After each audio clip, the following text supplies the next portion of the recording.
Welcome to the Tuckcast with a splash of bourbon presented by Tuckasegee Fly Shopping Guide Service.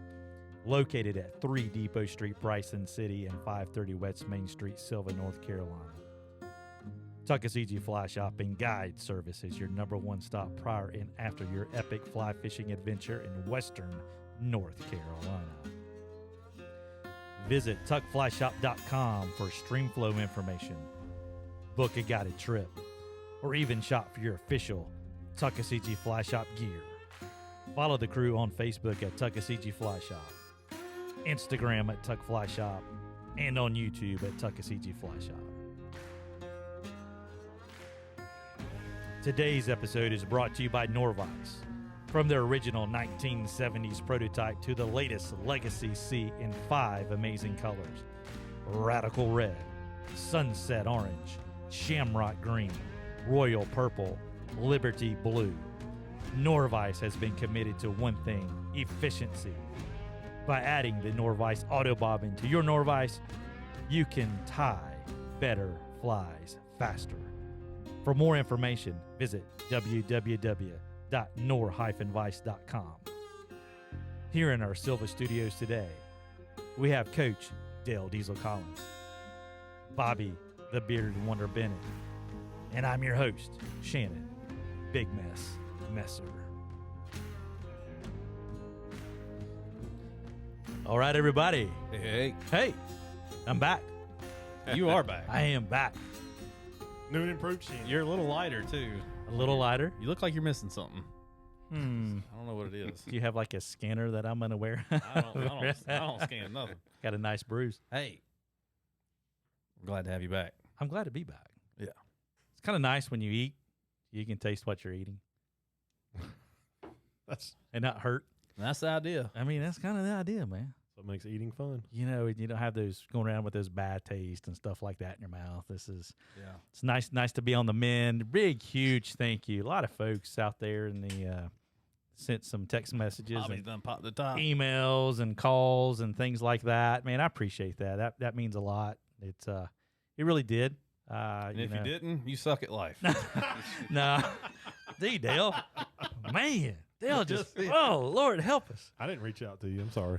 Oh, Man, no, it's all good, man. It's all good. But no, it is good. You know, second day back at the shop. You know, off the water for a bit, but you know, definitely and getting a little bit more rest each day, which is huge. You know, just because you're tired. Yeah. Just can't lay in bed comfortably. But man, what a neat procedure, and they're right. As soon as it's done, like you're better that day. You just feel better. It's cool. I mean, you know, a lot of people get vasectomies. It's just a part of life. So there you go. what'd you have done, man? I I said people listening. I might not know. Anyway, I had my gallbladder removed. I wasn't gonna just. It was working at 28% Got rid of that third nipple. on a good day. Yeah, that's right. Doggone it, man.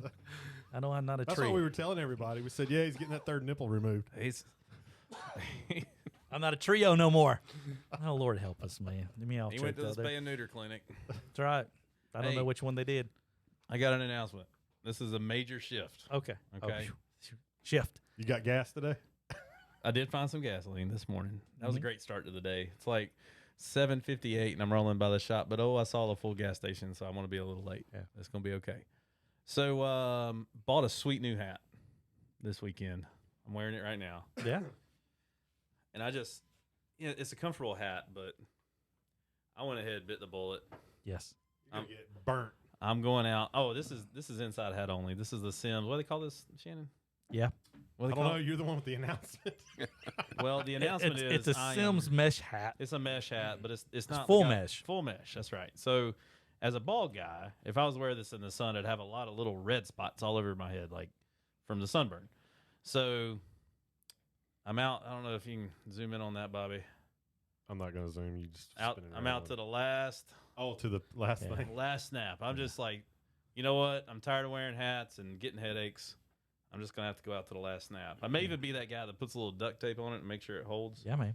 But it's so much more comfortable. Put electrical tape. Electrical tape. Tape.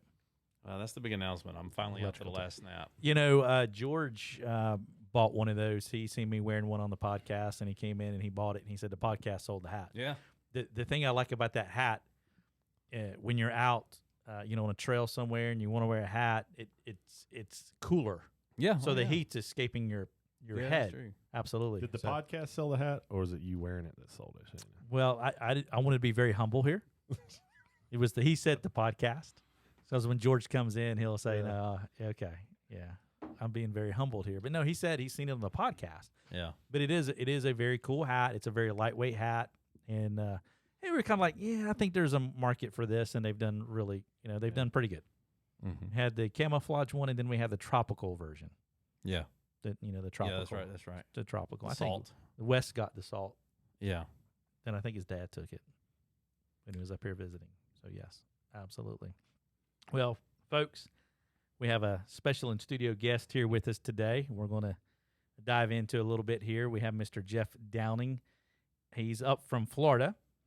And Jeff, welcome to the podcast, my man. Thanks for having me. Yeah. Welcome. Welcome, man. Yeah. At what point did it go from Florida to Florida? I have no idea. That just seems so silly. I have no idea. I don't even know what you're talking about. I mean, I There's a understand group what you're called talking about. Florida. Yeah. It's Wasn't like- that a It's rapper or something? I guess it is. I don't Wasn't know. there a rapper named Flo Yes. There is. The people who are from Florida don't like when someone says they're going to Florida.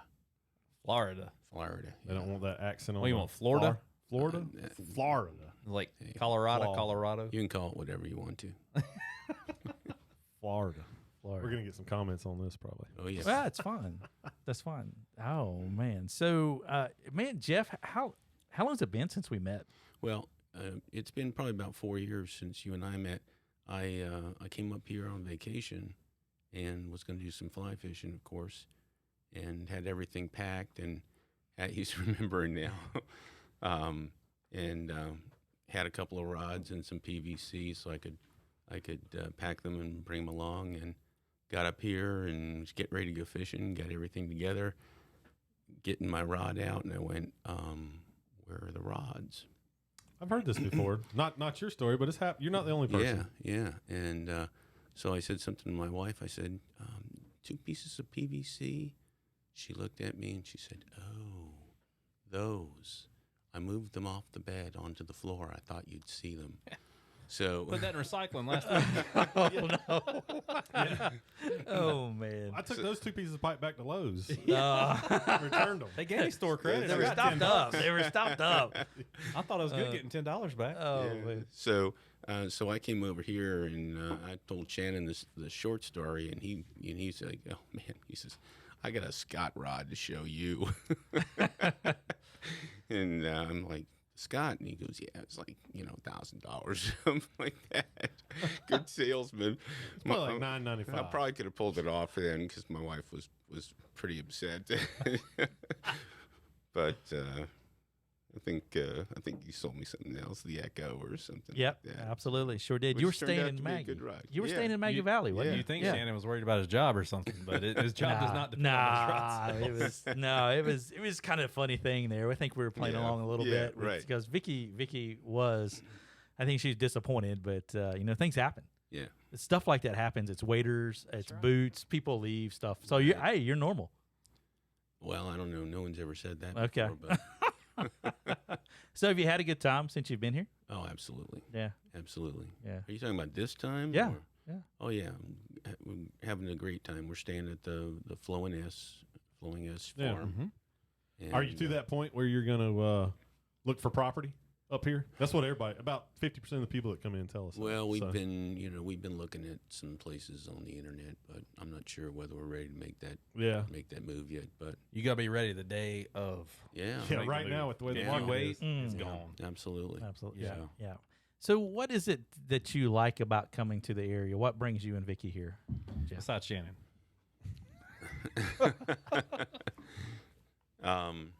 Besides you,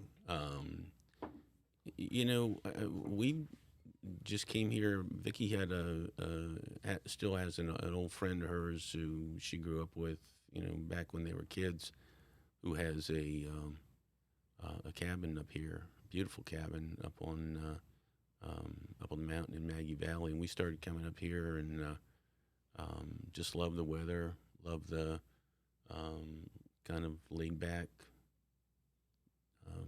sort of lifestyle, and I love the fishing. So it brings us back. Right, right. Now, the reason why we have Jeff here with us today, other than Jeff and I have been on the water together, we've shared some experiences on the water, was after the first time that I actually had the honor of guiding Jeff up in the national park. Right. You gave me a book, and it was a book that you actually wrote. And we talked about this on the way up, and I was quizzing you back then about, writing a book, what led you into writing a book, and we'll kind of dive in that too a little bit. But for you folks out there who may not know it, but Jeff is a published author, and the book is a really, really good book. And I'm not saying that because Jeff is sitting here beside of me. It's the facts. As soon as I walked in the door at this book and I set it down, my wife, Tanya, who I consider a book connoisseur, she read this thing, from cover to cover really, really quick. And then she started bragging about the book and the word spread here locally. And so I did read the book. I'm not a big reader, but I did read the book, and it's quite fascinating. And Jeff wrote this book, and there's a fly fishing backstory to it. And I don't know if it mirrors Jeff's life a little bit. I can't get into that. That's for Jeff to divulge if he wants to. But Jeff, tell us about where you grew up and how you got started into fly fishing and how you ended up in Florida, because that's not where you started. Well, I grew up in Allentown, Pennsylvania. That's where I was born. I went to school there. Did a lot of fishing with my grandfather, and just loved to fish. I was an impatient little kid, so sometimes I'd get on my grandfather's nerves when we'd go fishing. And at that time, we weren't fly fishing; we were fishing with worms or salmon eggs, and so we'd sit down and start fishing, and if I hadn't caught anything in 15 minutes, and sometimes we just got skunked. We were out there all day and got nothing. But if I didn't catch anything in 15 minutes, I was trying something else. I mean, like, Pappy, can I put this on, or can I put that on? Or I'd get up and walk down the stream, and but I love it. I still call it home. And one of the places that we used to fish a lot, it was the Little Lehigh River. And it's a beautiful river. I love it. Every time I go back to Pennsylvania, you can find me there for part of the time, and it's just something that soothes me when I'm on the river. I left there to go to college in Meadville, Allegheny College in Meadville, Pennsylvania, up near Lake Erie. Went to law school in Pittsburgh at Duquesne, and Not Duquesne's. Not Duquesne's. It's the Dukes, isn't it? It is the Dukes. But it's spelled like Duquesne's. It's- yeah. So if you're not in the know, Yeah. Got a Q in there. That's right. Yeah, the Dukes. And probably about 6 months or so, 8 months after I graduated from law school, I got my dream job down in Florida as a federal prosecutor down there. And it was a pretty wild time, 1987, late 80s, and there's all kinds of stuff going on down there. It wasn't Miami, but it was not far from Miami as far as the things that were going on. And That's back when cocaine was big. Crockett and Tubbs, man. What? yeah, Crockett and Tubbs. I don't even Miami know what Vice. Oh, okay. Yeah. Miami Vice. I know Magnum PI, but I don't know. Magnum PI was before Miami Vice. Was it really? Yes. Well, they didn't play reruns of Miami Vice after school like they did. Right. There's probably reasons for that. That's how I know. So that's what got me to Florida, and I was there for 30 years, except for a very brief time I was in New Hampshire doing the same thing, and I retired in 2017 after 30 plus years doing this, and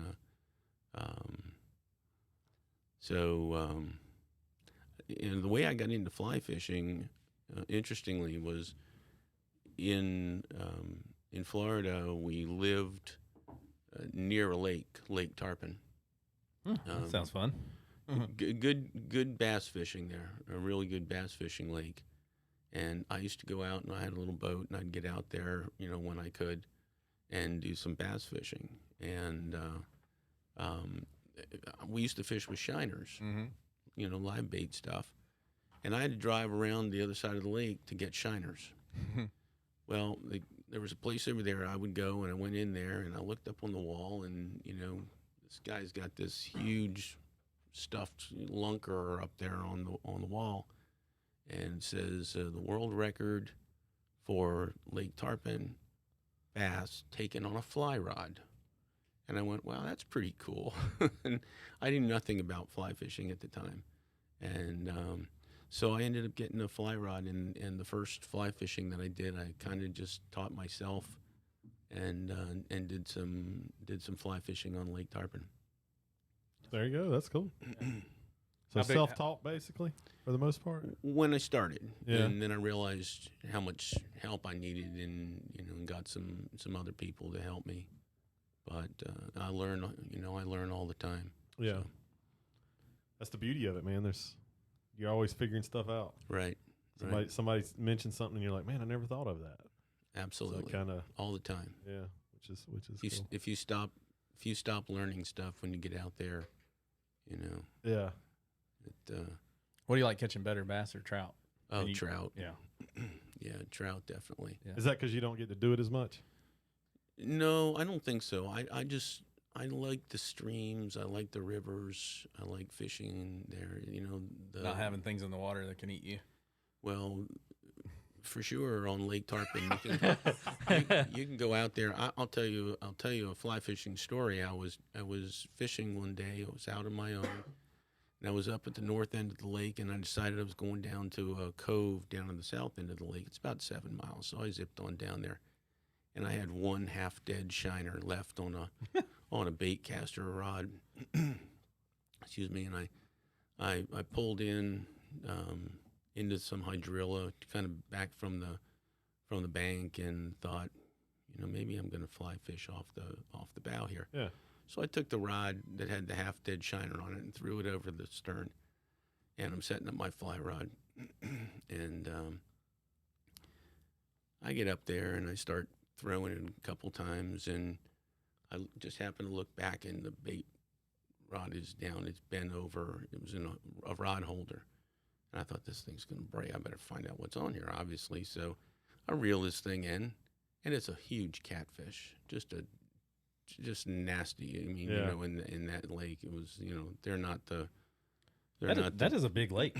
I just pulled it up. It's about 7 miles long, Yeah. and a mile wide at the widest point. wow. And then it has a canal that runs down into the north part of, actually empties into the north part of Tampa Bay. Sure does. But Wow. so I just, I couldn't get the hook. The thing was, halfway down his body. So I cut the line, put this thing away, and I come back, and I'm standing out there on the bow, and I toss out there, and I look, and I go, if you could see my arm right now, the hair is standing up on my arm right now, because when I look out there, I go, oh my God, what is that? And it was the biggest head of an alligator that I had ever seen. And it was about 30 feet from the boat. And I went, oh my gosh. So I'm watching him.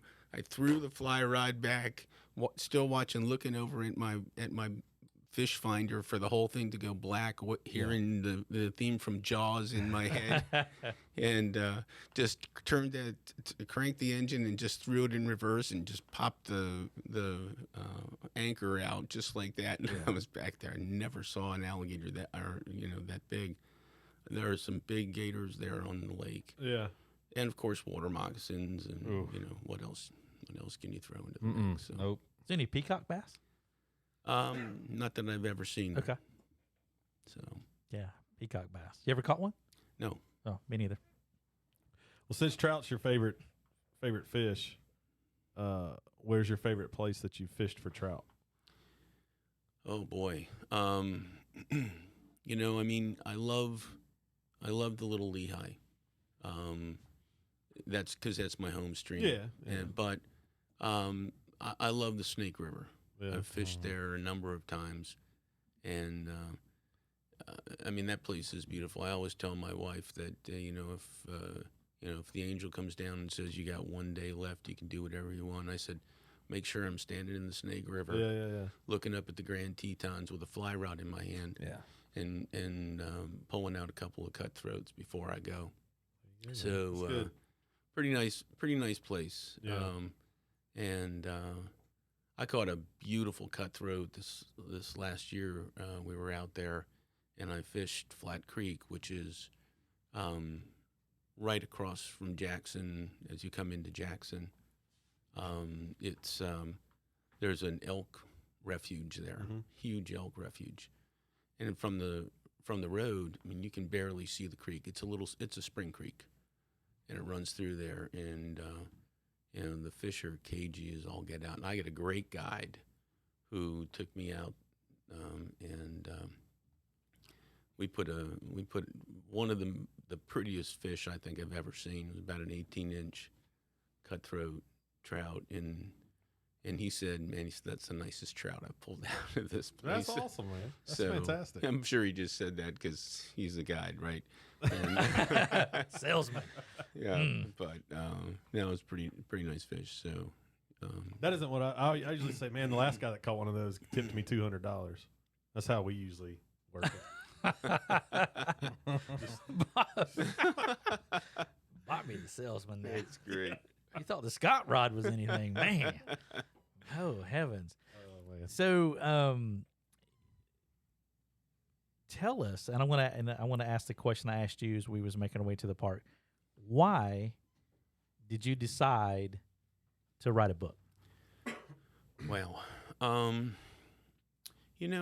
started to, I would read when I had some time. And usually it was on vacation if I had some downtime. And I would read murder mysteries or legal thrillers. And half the time, I've got a bunch of half-read books because I'd get halfway through it and I would go, this is nonsense. This would never happen. This is not the way it happens. And That's because you're living it. exactly. Yeah. Exactly. And so I thought, if I ever decide to jump into this and write a book, I'm going to write a book that no one's going to read through it and get halfway through it. Someone who did what I did and say, oh, this is not the way it would happen. On the contrary, they're going to say this is exactly the way it would happen.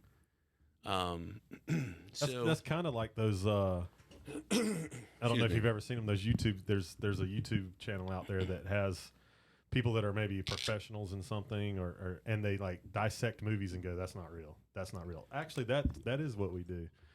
They did that with I forget the guy that did Alex, the mountain climber. Mhm. He went through a ton of movies and was Yes. like, "Yeah, that's not real." They had like a submariner talking about like Right. all this. I did that with You Ghostbusters. should do that. Yeah. Yeah. I did that with Ghostbusters. I was like, that's not real. Yeah.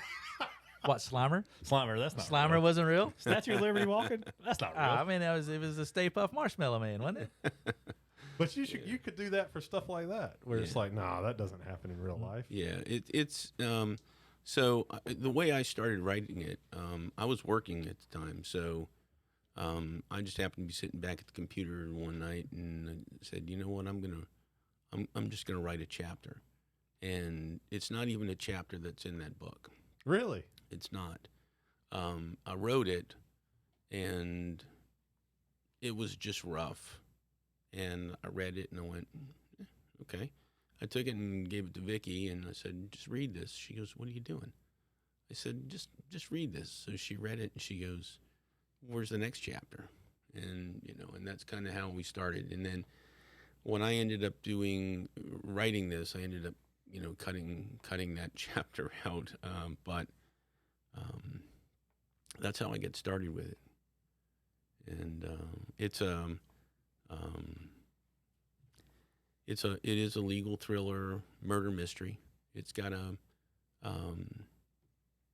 It's got a fly fishing backstory. Mhm. I mean, it is not a river runs through it. So, No, not at all. and so, when people say, "Well, I don't want to read about fly fishing," because there are people who just want to read murder mysteries, Yeah.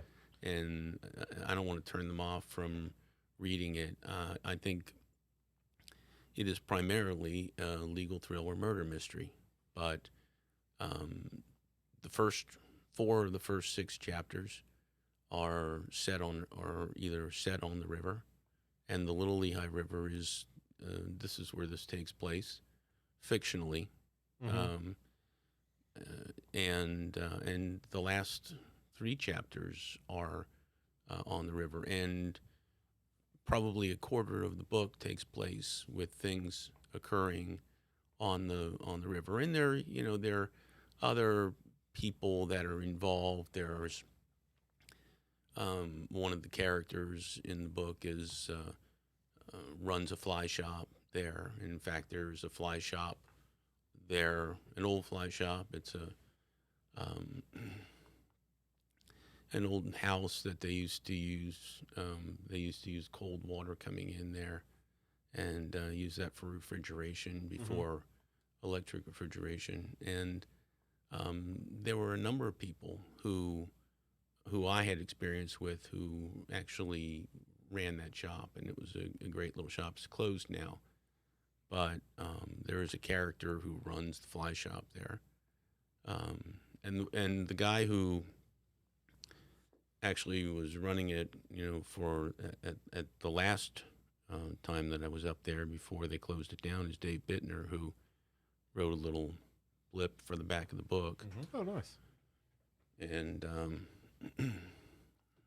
course, the main character is Thax Colby. He's a federal prosecutor and a fly fisherman. And is he based on you? Like, how do you base the character? Like, I always wonder how people, when they write books, and it's a fiction, obviously not. If it was real, it's pretty easy to pull characters, but it's like it's got to be people that influence something in your life that you're like, that person's that guy, or this lady's this person. Well, let's just say that I think my wife thinks it's me. Yeah. Although she's a little concerned that Thax's girlfriend is not her. Yeah, boy. No. Oh boy. But we've been married 30 years this year, and so That's awesome. and she's probably gonna be laughing when I hope she's laughing when she sees that. But where was I? Oh, we were talking about the characters. How you kind of came up? Like, is it yeah. based on people in your Influence. life? Yeah, when for me, for just about all of the characters that I wrote, it's a lot easier if you base them on someone who's real. I can see that, yeah, because you can pull characteristics out and the way stuff. they talk, Yeah. the way they look, and you can change all that stuff. But I mean, you can change the way they look. But I mean, there's a character in the book who is based on an old supervisor in the Drug Enforcement Administration who was he was a Marine, and he's from New York, and he had a New York accent, and that's just the way he talked, and all of his mannerisms. One of the homicide investigators is kind of a mix between 2 guys that were great homicide investigators that I knew, and I took some traits from one of them and one from the other. Yeah. And it's obviously it's fictional characters, but and then there are others that you just make them up. And the great thing about writing fiction is you don't have to make sure that you're right about everything. I mean, if you're writing, Great point. I mean, people have asked me, well, you've worked on so many great cases. Why don't you write a book with, all the cases that you've worked on? And, and it's not that I would be completely adverse to doing that, but you have to make sure that if you're going to say this is, this is real, this is nonfiction, that you get it right. That's right. The facts have to line up. You can't make mistakes about things that happen. And with fiction, you can write what you want to write. And you can write your own story, and there's nothing right or wrong about it. Yeah. So how long did it take you from like start to finish, you think? Long time. Yeah. It took me almost 3 years to write it. And you started it after you retired, or while you were still started working? it while I was still working. Okay. So I would be up. I would have some late nights, and I would work a full day, come home, and do the things I needed to do around the house, and then when everything settled down for the night, I would head back into my office and start to write. And sometimes it was a short night, sometimes it was a late night, and but I finished it after I retired, and I also realized that in the process of taking the manuscript and turning it into a published book takes quite a bit of time. I was about to ask you, did you self-publish or did you go through a publisher? I self-published. Did you? I had some people who told me that they thought I should submit it to some of the big publishers. Mm-hmm. But what I learned and what I was told was, first of all, you have to have an agent. Secondly, and one of the things that I definitely did not want to do is you kind of have to give them, literary license to do whatever they want to do with the book. So if they want to change the ending, they can do it. Or they want to change a character, or they want to cut this character out, and then everybody's taken. Yeah, it's crazy. Yeah, and then everybody's taken their part. Everybody wants a part, and I didn't write the book to make money. I wrote the book because I wanted. Yeah, because you wanted to do it. I wanted to do it, so the self-publishing thing, is a great thing. It really is. I mean, you do it the way you want to do it, and it doesn't. I mean, you can see some books that are self-published that are junk.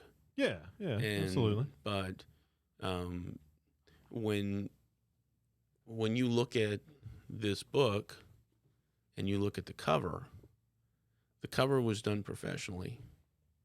And one of the things that I read in, the million things I read about publishing was, if that book's in a bookstore or it's on the internet, which is where most of the sales for this book come from, Amazon or Barnes & Noble, people are very visual. Oh, absolutely. And you've got about 10 seconds when they see your book. Yeah, to kind of grab their attention. For it to grab their attention. And if that cover doesn't do it, they're on to the next book. So it's kind of like when you used to go in the video store. You see all the videos, and you didn't know what you wanted to watch that night, and like, oh, that looks cool. Right. So you gotta do that, and this is amazing. The people that did this were actually in New Zealand. They sent me 2 different covers, and when I looked at this cover, this bridge, I had no idea where they'd found this bridge.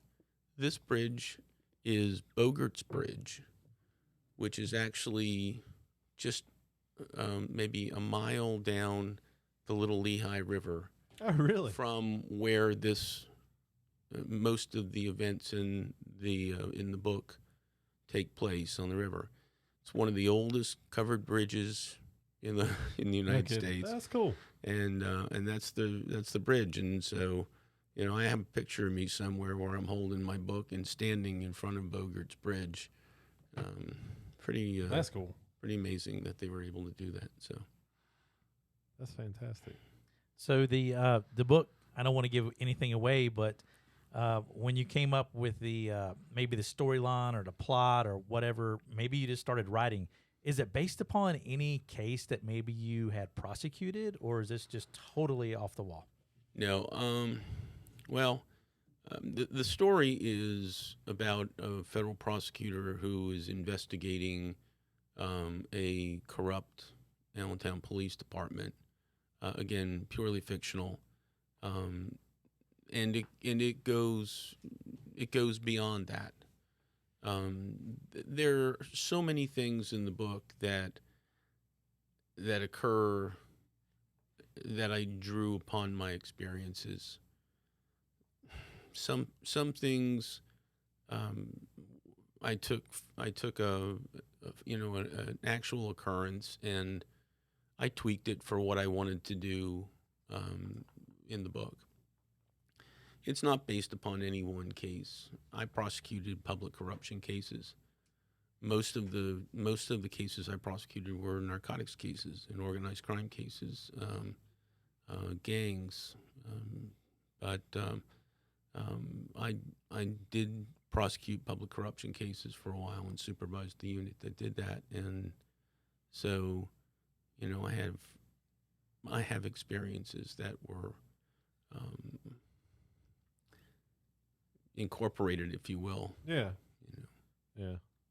So that's cool. I want to read it now. Well, the thing that strikes me about this book, and Tanya was, very upfront and forthright with it, is, when this was, 3-4 years ago, you're like, man, this could happen today. Yeah. Or it could have happened 10 years ago, or it could happen now. I mean, that's the thing about what it. What era is it set in? Is it an older, or is it new, or is it like it could, are the characters, from the 40s? Are they from the 70s, or is it modern day? Or the prologue is a, if you were hearing it in a movie, is a narration of an event that occurred. Hold on, who's narrating? Is it Morgan Freeman? Well, James Earl Jones? Who do we have narrating? No, I'm just saying as you read the prologue to the book, it is a narration of someone who experienced something on that day. Mm-hmm. It occurs at the Little Lehigh River, and it's a young boy who's with his grandfather, and they are there to fish. Very much like what could have happened with my grandfather and I. My brother would have been there with us as well. But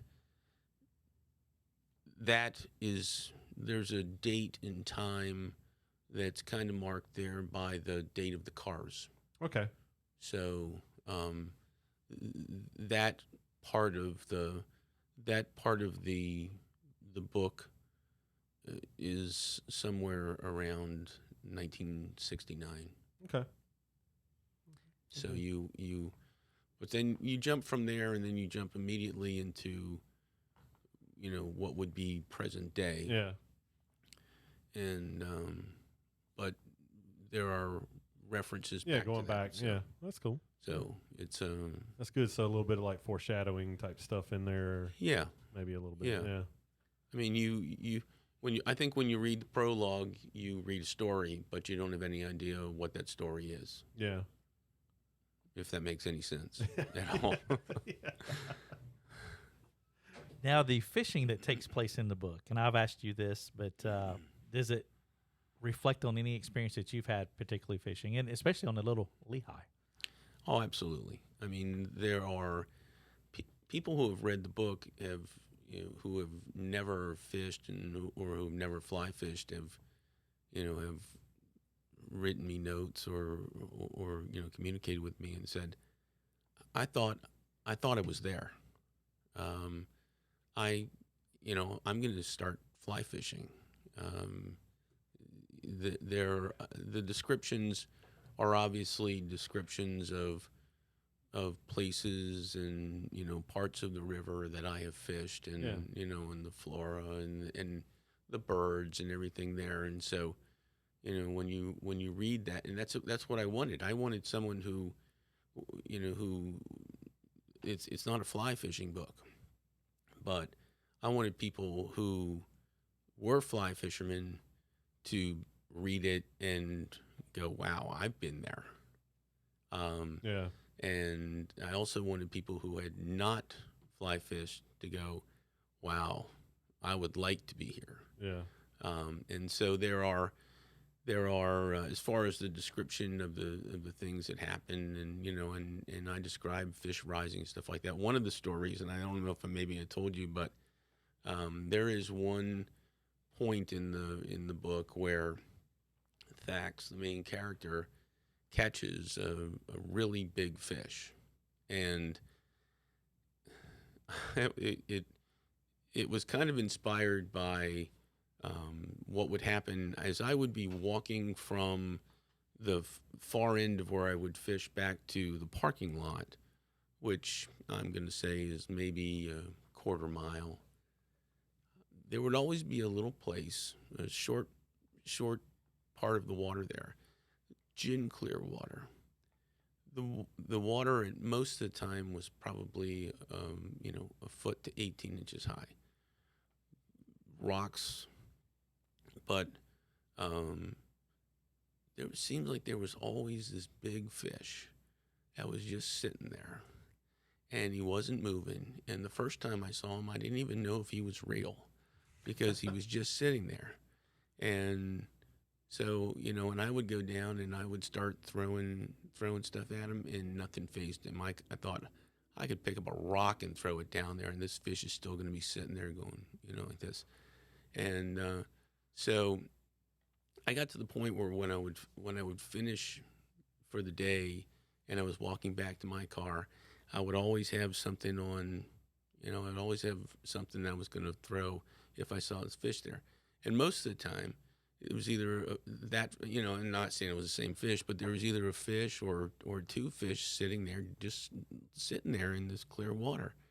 And I would throw in and just kind of chuckle, and sometimes I would take it and just kind of whack the fly down on the water just to see if it would move them, and no. So one day I was leaving, and I had an ant. I had just tied an ant on, and walked on by, and I was just joking, just threw it out there, and all of a sudden, bam, this thing hits like a ton of bricks. I'm like, what did I do wrong here all this time? So anyway, there's things like that have occurred, experiences that I had on the Little Lehigh or other places fishing. Again, just like the things that occurred with the murder mystery and the investigation. Mm-hmm. So many things that you have to draw from your experiences and hope that your storytelling is good. Yeah. Well, I love the right here in your prologue. It's like you hook everybody, because I feel like a lot of guys can go back to this, but it's hey, what are we going to fish with? Papas, get the worms. Yeah. It's like that's how a lot of us started, and we a lot of us can go back to that moment. Right. For sure. And the Maxwell House, I don't know if the Maxwell House can, we used to have this, my pappy used to have this Maxwell House can, and we would get night crawlers, and he'd put them in there, and he'd put a damp cloth over the top of it, and we'd always carry that thing around. And, maybe a year after I published the book, one of my neighbors had read the book, and he told me, he said, I just loved your book. And I'm walking by there the one day, and he says, I got something for you. And he comes out with this old Maxwell House coffee can. I went, where did you get that? He goes, I've had it. He said, but I think you should have it. Found it beside the Little Lehigh River. That's cool. Oh, yeah. Lord help. Man, that's amazing. It was a Folgers can in Davidson County. Oh, yeah. Oh man, it could have been like a Baker's coconut can. That's right. Yeah. All kinds of cans. Well, the other thing I can tell you is that the picture of me, there's a little story back here about the author. Okay. And if you look at that stringer, there are 9 fish on there. The limit in Pennsylvania is 8. And so I think the statute of limitations is run. I was about to say, are you prosecuting yourself here? Like, we got a taste tester there, right? Well, Yeah, no, mulligan. that's at my pappy's house. The car in the background is actually, if you read the description of the car in the prologue, it is a description of his car.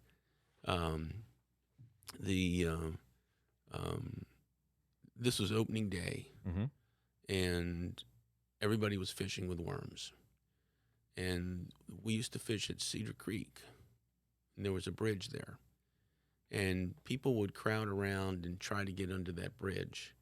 And what happened was, on this day, so many people got under the bridge. There was a blind guy who used to fish from the top of the bridge on the upstream part, and he would just drop his line in, and he would tangle up with everybody. And so, and his son was up there, and I think it was a conspiracy. Like, he'll tangle up everybody else's line, and then when all the lines are up and the tangled lines, I'll throw in. Yeah. I can't believe I'm saying this, but Brilliant. I got so frustrated because I was impatient, and I walked downstream. There were some riffles down there, and I grabbed my tackle box. I had some salmon eggs in there. Threw in a salmon egg, threw it into the water. Boom! I got a fish. Next thing you know, I got like my grandfather's looking down because he can see me with with another fish. Finally, he puts his rod down and comes down. And he goes, how many fish did you catch? And I'm like, they're on the stringer, Pappy. He goes, how many did you catch? I said, I caught 8. And he said, that's the limit. And he said, but let me get one of those fish and put it on my stringer and keep fishing. And so I did, and I caught another one. That's so that Pennsylvania math. Yeah.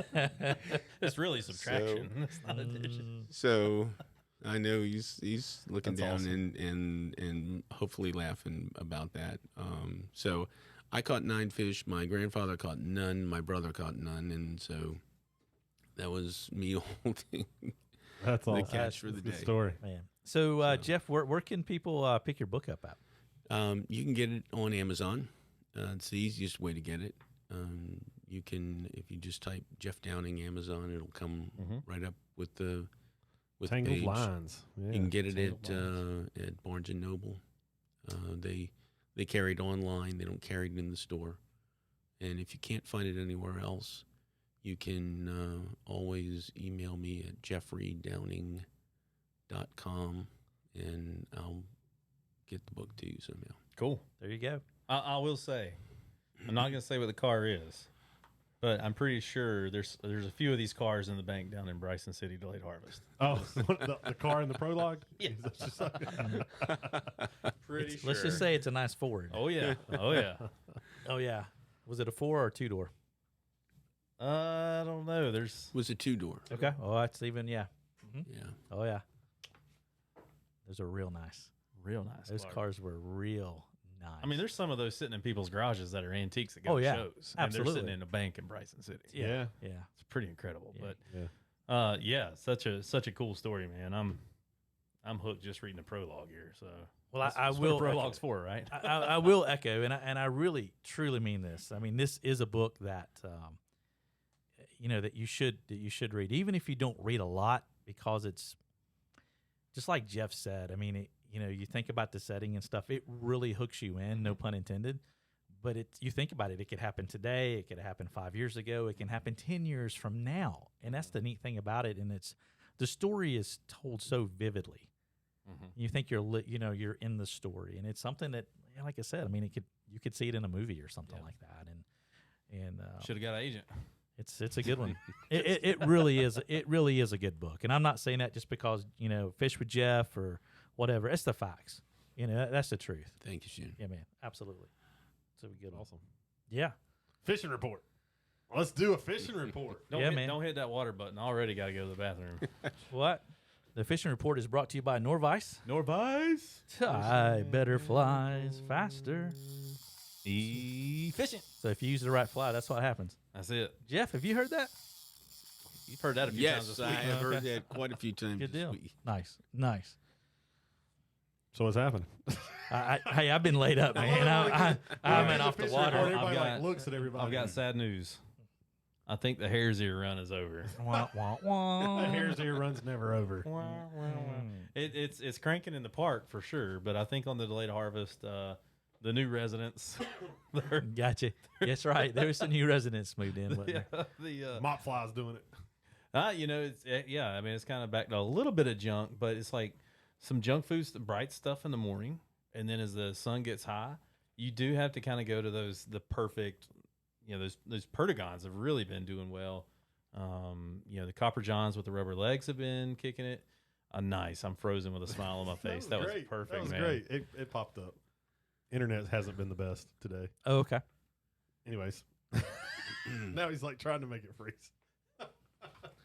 Well, the water temps are going to change too. We were talking about this. Yes. Yesterday? Look, Yes. it's still frozen.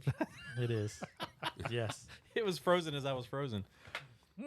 So that'll probably change some. Marvin stuff, and I too. talked about it on the Articulate Fly podcast last night. Those overnight lows. Shannon and I were talking in the shop. We were looking at overnight lows. We got highs in the 70s, pushing 80 in some places for sure, depending on where you're at in the low elevation areas. But the overnight lows are what allow those streams to cool off. And certainly higher elevation, they're going to be, certainly cooler than, let's say, 60 degrees. But when we in the valley get, lows of 64, that's when things day after day after day, let's say 4-day run, are going to cause problem with no rain. And it looks like we're going to have a dry summer. I looked at the extended forecast. There's nothing over 30% chance in the next 2.5 weeks. So that is kind of concerning. So I think it's going to be a warm, dry summer is my prediction. I haven't read the Farmer's Almanac. Well, we'll find out now. He's put it on the recording. Dale has put it out there. He's on record. So I'm just going to say it's going to be a wet summer. There you go. I mean, it's 50-50, right? Hey, wait. Phone a friend, Shannon. It's a dry summer when you're not in the water, but it's a wet summer when you're in the water. Yeah, what he said. Yeah. No, I mean, I love last summer when it was like, 85 degrees storm, and it cooled everything off. Yeah. I mean, we know there's some waters that never got above 64 because of that. Yes. So that's, I think, a best case scenario. Yeah. But obviously we saw in 2016 when we had the fires and the prolonged drought, Yes. that's not always going to happen. That's right. Yeah. Absolutely. We'll see how it goes. Yeah. It was a 15-degree difference from the Parkway to town. Today? Today. And that's why we stress It when was we 52 get in. up there. Was it really? When I was coming back around. was it here? 1 o'clock. Well, I guess plus 15. Yeah. 77. Yeah. So that's why we stress as it warms up, we get into the end of June, July. Yeah. 65. That's why we say higher elevations canopy Yeah. cover. That's the reason why. Yeah. Because there the nighttime temperatures are going to cool down enough where you're going to have some cooler water. Yeah. The park and We're- stuff will still be cool. We're down in the valley. enough. And even in the park, you still got to kind of seek out those places for sure. So obviously on the Tuck, your wild fisheries are totally cranking up. Mm-hmm. A lot of things there. Yellow, Yeah. Yeller's in. Yeller Sally's. Old Yeller. And the inchworms are out in the park, too. Yeah, usually around Mother's Day, the inchworm makes Those an appearance. greeny weenies. Yes, there you go. Absolutely. I don't know if I can say that on the podcast, but I just did. Greeny weenie. Greeny weenie. Hey, some of the stuff I've said I didn't know I said. You can say greeny weenie. Nothing personal. Jeff, Yeah. you've been fishing the last couple of days. What flies have you had some success on? The Prince nymph is It's always a great one. is great. What was that purple one you gave me this morning? Oh, was that a secret Chernobyl? Purple Chernobyl. Yeah, it was a Chernobyl. Oh, yeah, It's some it's the terrestrial. black, right? So it's the Yeah. black foam with Yeah. that with the dark Purple. purple, and when it Yeah. gets wet, it darkens up. And I think Yeah. that silhouette is so important, Yeah. Yeah. very, very important. The Chernobyl ant did pretty well. Cool. Well, there you go. Because we talked about it last time about terrestrials. Yes, yeah, we had a Start whole to We got episode. some epoxy ants in as Yeah, well. Those the things epoxy are ants. sweet. I Those love are fishing good. that. Sweet. You can dry drop them, or you can double, tag them off of a nymph. Mm-hmm. The epoxy ant is just fire. Mm-hmm. Yeah. Fire Abso- emoji. Fire emoji. Fire, fire, fire. That's funny, Beavis. So the guide tip of the week is Make sure you got gas. make sure you have a full tank of Fill fuel. up before you get here. Make sure you top off. Don't let it get below half. And bring your extra rod. Oh, Because we've had several people in the last Yeah. couple weeks that have come in that have broke a rod. And some of them had backups, some of them didn't. Or don't bring it. If you don't bring it, come on by. And who do you come and see? That's it. See Shannon. You come see Big we Mess? got some fresh ones over here. We got some real nice Scott Centrics over here ready to roll. But Yes. it's always good to have that backup rod, Mhm. you know. So just Well, I will say warranties right now. yeah. There is a backlog on warranties because of the supply chain interruptions. So come buy a backup rod. I mean, it is something to think about. I mean, it really is. If you think about, if you're traveling somewhere as a destination type trip, Mhm. you've invested everything else into it, but you go with one weapon, one tool. That's it. What happens when that tool it gets broke or Lord forbid somebody steals it, but what do? You're out of luck. Yeah. So why not always Well, have a that's when you contingency? leave them on the bedroom floor. That's right. You come and meet me.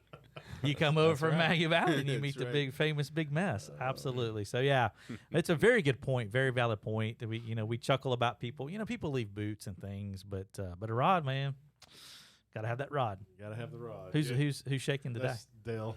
His phone's vibrating. Nice. It might Good be deal. Martin for the trip tomorrow. So. I got you.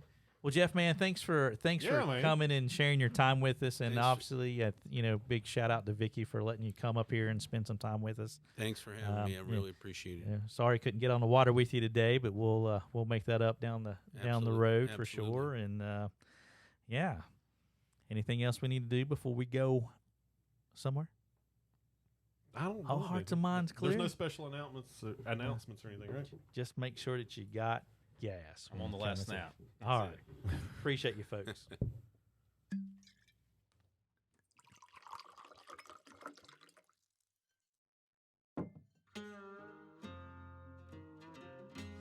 That wraps up another exciting and informative episode of the Tuckcast with a splash of bourbon, presented by Tuckasegee Fly Shop and Guide Service, located at 3 Depot Street, Bryson City, North Carolina, and 530 West Main Street, Sylvan, North Carolina.